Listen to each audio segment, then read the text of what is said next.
very solitary person by nature, and so I enjoy my solitude, my time alone. And so my idea of a nice New Year is just me and the dog and a glass of wine, watching huge crowds of people, having fun, and wishing I could be like that, wanting to be with a large crowd of people, but then also glad that I'm not like that and out there in those crowds. That's what a life of an introvert is like. It's life on the edge of a party looking in. And the extroverts think we're sad, but we're not. We're really just planning our takeover of the world. And one day, we're going to set the world right and make all of you loud, outgoing extroverts sit down and be quiet. We're going to get our revenge by making you read a book while drinking tea in your favorite chair. And you will thank us for it. One of my favorite authors is a man named Bishop Stephen Charleston. He's a bishop in the Episcopal Church, and he's also a Native American.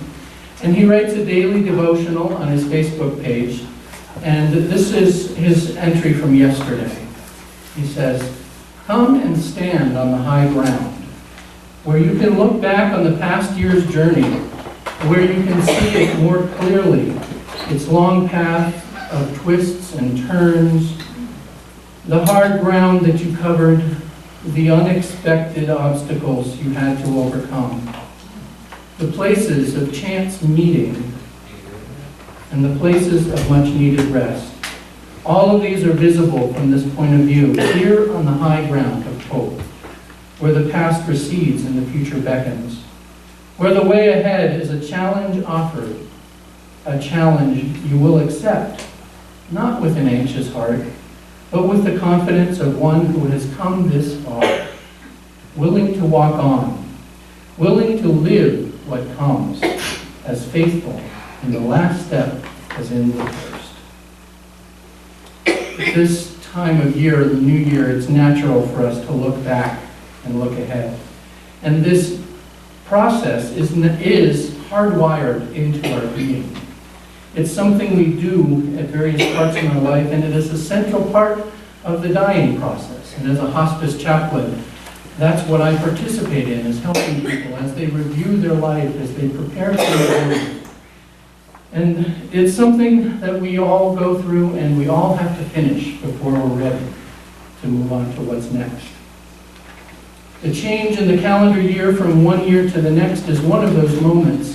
And so today I'd like to talk about that process of reviewing and that process of looking forward. And in my own process of doing that, I've learned a single life lesson that I'd like to share with you. Now, I'm not one who believes in resolutions, so I'm not going to give you a sermon on trying to change your life and eat better and exercise more. We all know we should do those things, but whatever.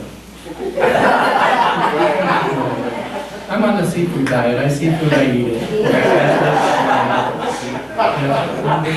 long slide down to the end. There we go.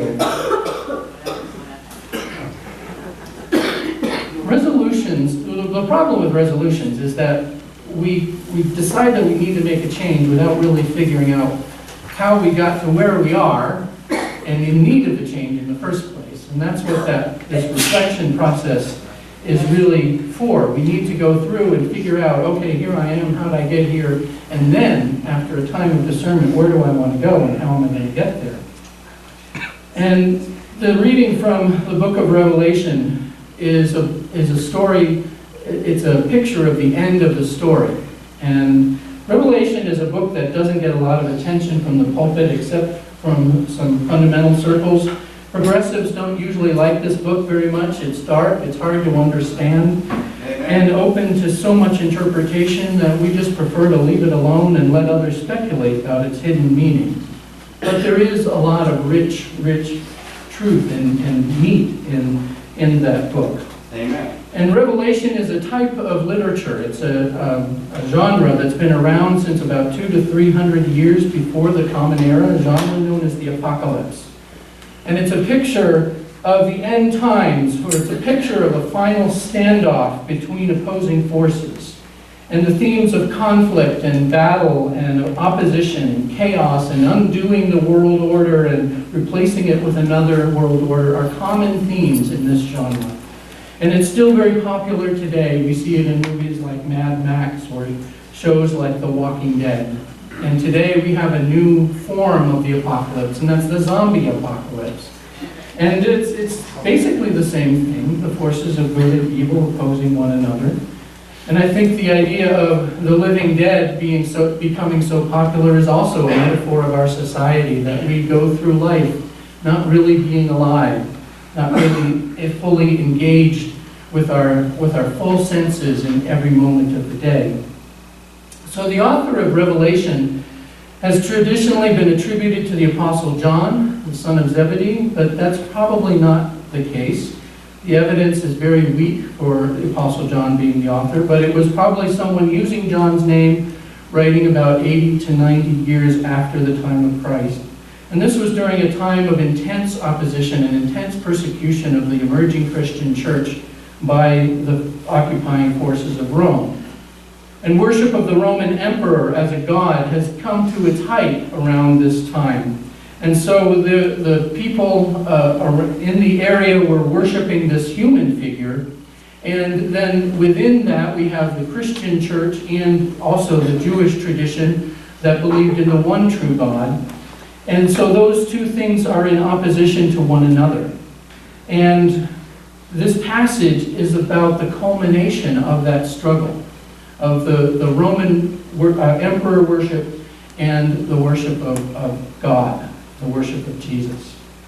And it is the fight between good and evil, and this passage is showing the ultimate triumph of God. It's a proclamation of where everything is leading, and the whole story that has come before it is leading up to this place. In order to get to the peace that this passage promises us, the rest of the book of Revelation, all that comes before it, reminds us that we have to go through chaos. The story of the death and resurrection of Jesus is the same thing. We have to go through the tomb in order to get to Easter Sunday. We have to have a Good Friday. And so this story is telling us that in order to come to that place where we want to be, we have to go through the change process. And that's chaotic and ugly and dark and uncertain, and everything gets turned around and upside down and as everything is changing. And the old is being taken apart and the new is being replaced. I have come to love this particular passage, and I use it very often in my ministry as a chaplain. It reminds me of where I'm going, that one day I will see that new Jerusalem and I will come into that new existence, that all of my old life will pass away, and the living water that God has promised I will be able to drink deeply of. In this passage, the one seated on the throne says, "Behold, I am making all things new. I am the Alpha and the Omega, the beginning and the end." This reminds me that God is with us at the beginning of our life. When we take that first breath and come into this world, Emmanuel, God with us, is there. When we take our last breath and enter into the next breath, God is with us, Emmanuel. And every moment in between, God is with us as well. The problem is we lose sight of that presence in our life. We lose sight and we get distracted by all the chaos, all the things of the story, all the meanings, and all the stuff that we can't figure out.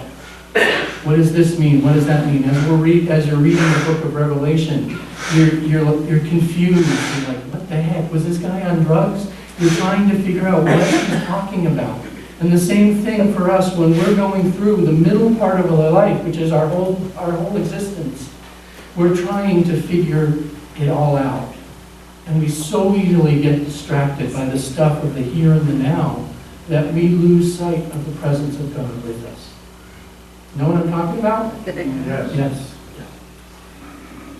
The psalmist in Psalm 139 writes, "Where can I go from your spirit?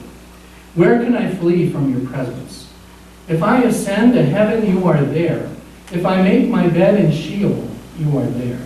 If I take the wings of the morning and settle at the farthest limits of the sea, even there your hand shall lead me, and your right hand shall hold me fast." There is no place, time, or state of being where God is not present. No breath that we take that is not known. No tear that we shed that is not seen. No laugh that we let loose that is not shared. No struggle that we go through alone. No dark night of the soul without a light at the end showing us the way out.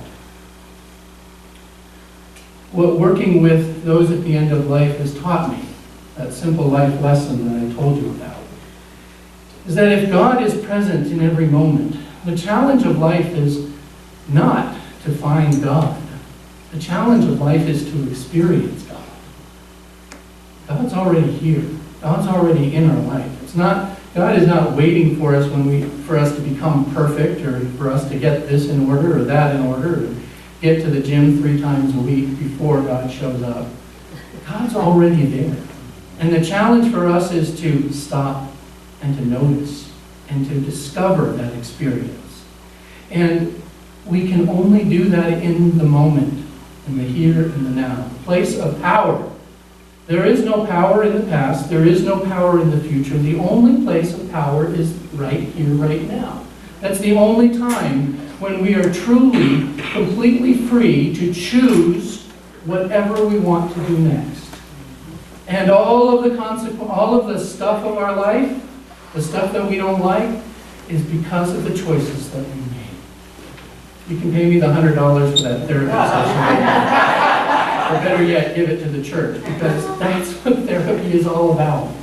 Our choices determine where we are in our life. And when we can learn how to make those choices with intention and mindfulness, fully engaged, mind, heart, body, soul, and spirit, then life becomes different. Amen. And so the challenge, the life challenge, is to learn to be present here and now. Hallelujah. To let yesterday go.